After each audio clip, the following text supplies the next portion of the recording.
Dober dan. Zima nas letos ni pustila čakati in zadnje zasedanje v letošnjem letu je potekalo v idilično zasneženem in okrašenem Strasbourgu, odkoder naj bi po enem izročilu izviralo božično drevo.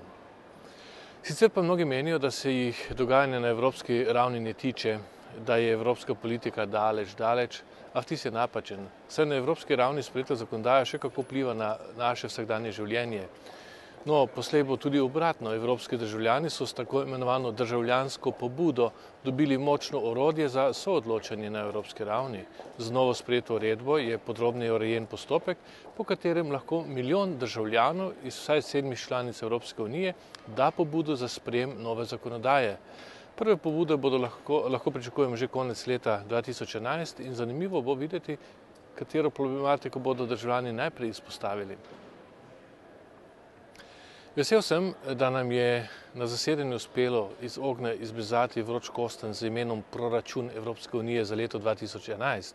Poslanci smo uspeli tudi v naših prizadevanjih, da bo parlament v prihodnje bolj vključen v pripravo nove finančne perspektive in da bo več pozornosti namenjene iskanju novih lastnih sredstev unije.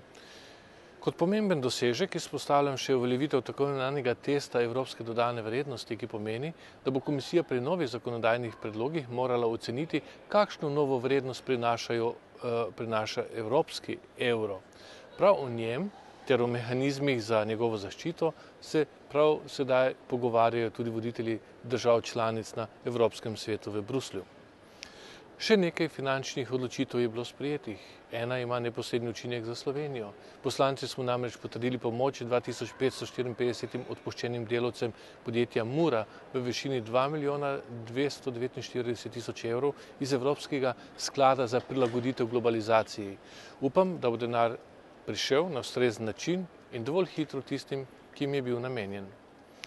Precej evropskih finančnih sredstev je preko kohezijske in regionalne politike usmerjeno za krepitev konkurenčnosti regij z nizkimi dohodki.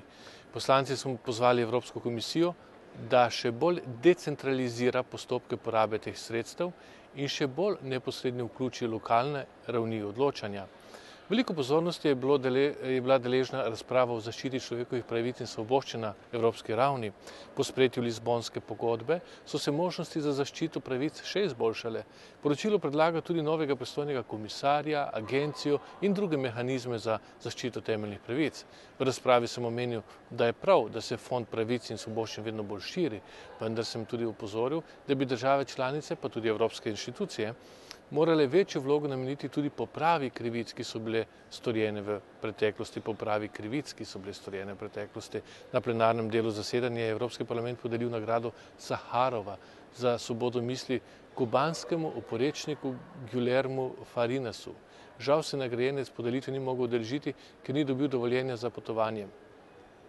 Med številnimi temami naj omenim še predlog o uvedbi znaka evropske dediščine za objekte in območje evropskega pomena in nadvse zanimivo razpravo o varnosti na internetu in objavi ameriških diplomatskih depeš na spletni strani Wikileaksa.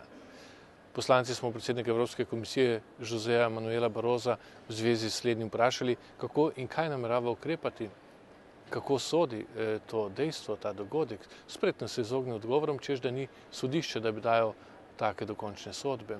Kot zmeraj tudi tokrat ni mogoče predstaviti vseh zanimivih tem, s katerimi imamo opravka, temveč je v tem prispevku zajeti le nekaj, ki so po mojem mnenju bolj pomembna in zanimiva za vas. Spoštovani, zagotovo zaznamuje čas, ki ga živite, pričakovanje praznikov.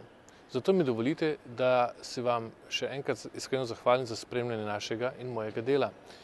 Naj bodo vaši praznični dnevi, v kateri bomo praznovali tudi 20 let od dneva, ko smo se Slovenke in Slovenci pogumno odločili za samostojno pot, polni veselja, sreče, upanja in pričakovanj.